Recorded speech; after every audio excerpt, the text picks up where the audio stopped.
team might be just looking to take the fight. Here come the shots, and Mikey's going to be the first to get tagged now. It's only going to cost him 25 shield here. Nothing major to, maybe warrant a fight or a push, but we've seen crazier things before, as right now these teams are beginning to edge up. Keys has to get into prime position. It's Tabs G sitting up top, looking down on in, and again, he's got the eye in the sky right now. Yeah, and these little raised plateaus provide such an initial advantage early because with just one ramp thrown up, like yes, even if that ramp gets shot out, you can just back up a slight amount and you break line of sight. So now if at any point in time somebody overreaches, they lose something and don't cover the side, I mean, Tabs has two weapons to punish with. Immediately you can see the burst rifle taking out the little crow over on the side, but that sniper rifle, if you're not full HP and you're hanging out, it can put you down.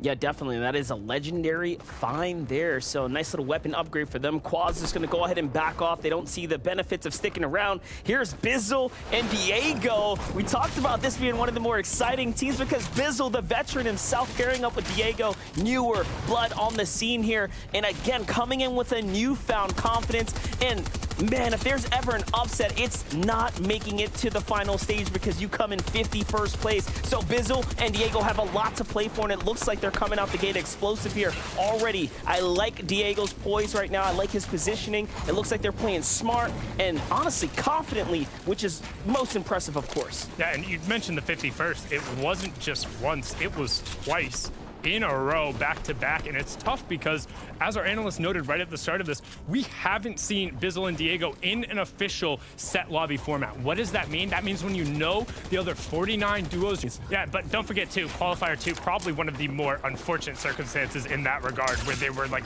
right there in the top 5, but then Cam's PC restarts right before the final queue and doesn't end up making it in. But right now, we're gonna take a little break. We're gonna catch up with what's been going on in the islands.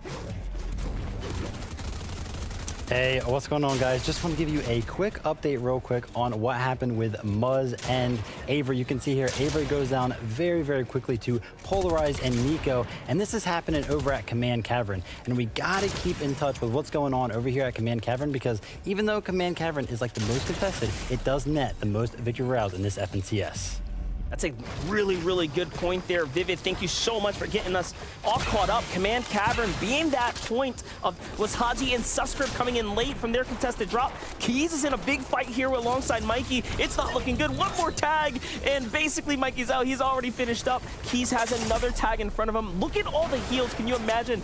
Either of these duos who is looking down on him, he just wants to get the white HPs and the shield. Notice how he has no shield in his inventory right now. He wants to be able to pick that up, and dropping down here needs to be very careful. Oh my gosh, and these are his walls. How did he have this catacomb ready for defense? It's like a little secret hidden base underneath the base that he already had, and I cannot believe he is alive right now. Pay very close attention to that feed. That is a crucial moment in the tournament. The fact that he just survived because placement points is right around the horizon. Essentially, you can draw a land in the sign right now, in the sand. Whoever jumps over is gonna be happy because the points are waiting on that other side. Now though, taking a step back, Bucky and Cam, things are really starting to look up for them. Once again, they have something to work with, but it's cost them so much. Here it is, the full commitment to the rotate now, and looks like they blocked the launch pad. Eventually looking to block it off or find the player and get a drop down, but he gets the ramp thrown in his face. Oh my God. 170 from Bucky right in the face of that drop down. We've seen it before, but that's going to put them well above Surge, as it will update 89 above. We see Crumbler end up getting a confirmation. Danny Badbloom, who had a fantastic run in qualifier number 3, came up just short, picking up another one. You have, however, in the bottom right-hand corner, Jock and Illis going up to challenge high ground. One thing to note, Monster, they are below Surge, so they're going up and just giving up the damage they could get in order to get the position. In the process, they didn't find tags that they could have as well, but it does look like Illis is getting active here. Things are starting to add up. Huge tag here from Jack that should give him just enough time and again, alleviate that storm surge for a couple of moments. But as we know, high ground is king. So far, Illis and Jock are looking the best in the game, and I still can't believe Diego and Bizzle have made it this far. They're poised up and looking so good. Me Too just got a knock on the cam. The solo going through was able to run it out. But one thing we talked about Ritual and Neverfly, they're lighting up the feed. They're up to like 5 or 6 eliminations themselves. Spade ends up getting the confirmation on the Bucky. Him and Cam are out. Now we're on board with OMG Me Too, who in the first qualifier had an amazing back half of the run. Now he's trying to be that solo story that has so defined NAEs, but no builds. He's got to put the movement to the work. How do you sprint? How do you jump? How do you mantle? Here it is. There's a solo right next door. He's very weak. Can he wait for this Edda here? He has a feeling there's someone nearby, but he doesn't see him. He jumps around a huge 180, and it was so close, but no, it's Ignalai who walks away with that Elim there. Ignalai who did, of course, take a victory in the last stage just that time ago. Diego now starting to turn things around. Huge tags here. All of a sudden, this layer is looking very comfortable. They're putting enough pressure down on that low ground, and it's looking great for Bizzle and Diego here. They need to find space, though. They're running out of builds, and this is such a congested area. You can see Slacks and Clarity, they pick up their 4th Elim.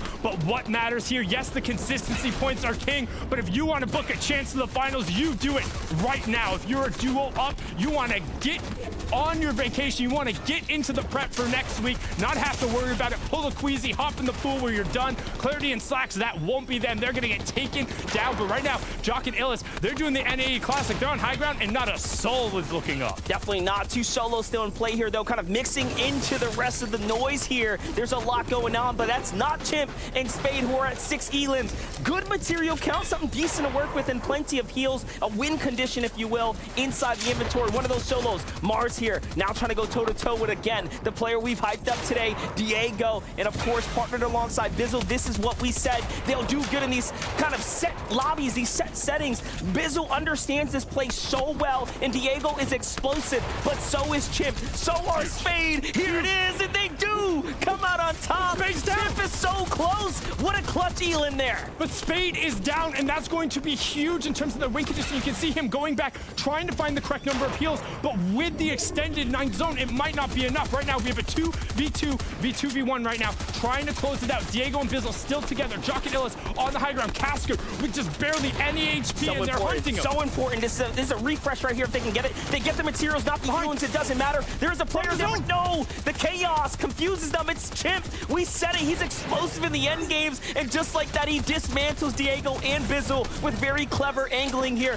Illis and Jock basically served everything on a platter right now. They're coasting their way through. No builds, though. The players are down low. Yes, they're going to have to come down soon. It's a 2v1 situation. Chimp still can do something here. He's got so much to work with. 10 eliminations between Chimp and Spade. Look at all the med miss. He has the heals if he wants to take it, but it's going to be a 1v2. He doesn't know he has the advantage, but Chimp says, what advantage? I'm going up and above, and all of a sudden, Jack and Illis are put on the back foot. Yes, says, I'm king of the jungle. He wants to take it right now from a 1v2 to a 1v1. This is crazy. What an elimination right there. The body's still down. He gets the finish. That's the siphon. Fully capped off, but mistakes could have been made. He has just effectively given away material to the low ground player right now, and that is Illis. Illis, whom again can see him toe-to-toe. This is Titan v Titan.